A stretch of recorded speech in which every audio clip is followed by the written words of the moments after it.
Nah, kemudian untuk kasus YTR, perlu kami sampaikan di sini, kasus YTR itu kita belum bisa melihat sebagai sebuah kasus penyiksaan. Tadi pertanyaan spesifik tentang penyiksaan terhadap perempuan.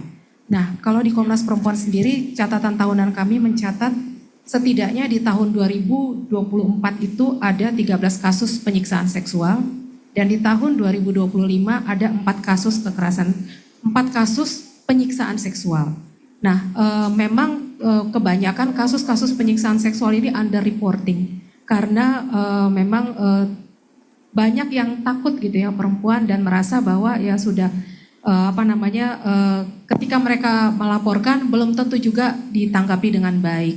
Nah, kemudian untuk kasus YTR perlu kami sampaikan di sini, kasus YTR itu kita belum bisa melihat sebagai sebuah kasus penyiksaan dalam definisi konvensi anti penyiksaan.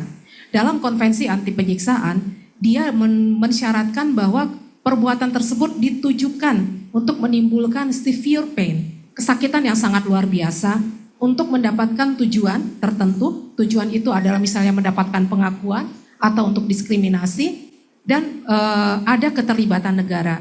Dalam kasus YTR, kita sudah melihat bahwa memang ada tindakan yang menimbulkan severe pain.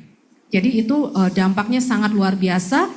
Nah, yang perlu kita periksa sekarang adalah apakah, ini belum terlihat ya, apakah ada pengabaian dari pemerintah daerah, misalnya tempat kos-kosannya atau dari aparat penegak hukum, misalnya ketika perempuan tersebut, korban tersebut sudah berusaha untuk menyampaikan kasusnya, tapi kemudian tidak ditindaklanjuti. Nah, disitulah kita bisa melihat bahwa sudah ada keterlibatan negara memberikan pengabaian sehingga masuk dalam kategori penyiksaan yang ada di dalam konvensi anti penyiksaan. Sejauh ini yang bisa dilakukan oleh Komnas Perempuan adalah kami juga sudah menurunkan tim ke Bandung. Nanti setelah 2 hari ke depan mungkin kita bisa menyampaikan kepada publik bagaimana hasil temuan kami di sana.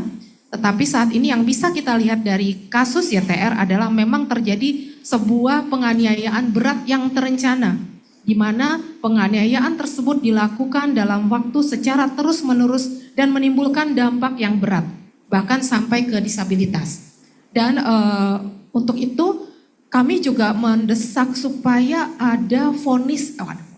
ada visum yang menyeluruh. Barangkali di dalamnya juga ditemukan kasus perbuatan kekerasan seksual, sehingga nanti pasal-pasal yang bisa dituduhkan terhadap si pelaku itu menjadi berlapis dan komplit ya, bukan hanya penganiayaan berat sebagaimana ada di dalam KUHP, tetapi juga bisa menggunakan undang-undang TPKS.